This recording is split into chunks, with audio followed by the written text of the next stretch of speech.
Guys, so I wanted to do a video today on organizing your under your kitchen sink. As if you can see from my kitchen sink, it's been a while since I've organized because I bought two baskets and with work and kids and chaotic life, my organizational skills has been, put on the back burner. But I bought a 2-tier expandable shelf off Amazon, and this is what I'm going to use to organize under my shelf.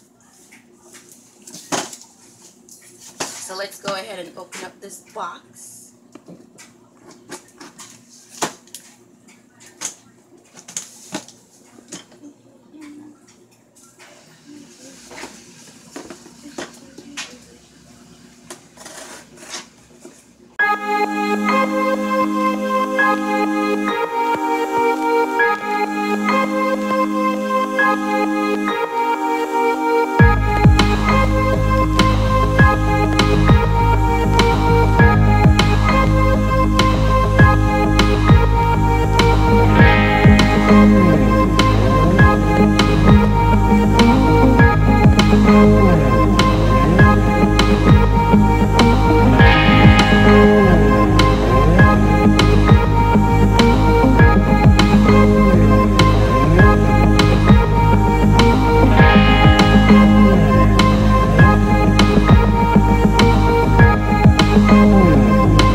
see, it's all organized.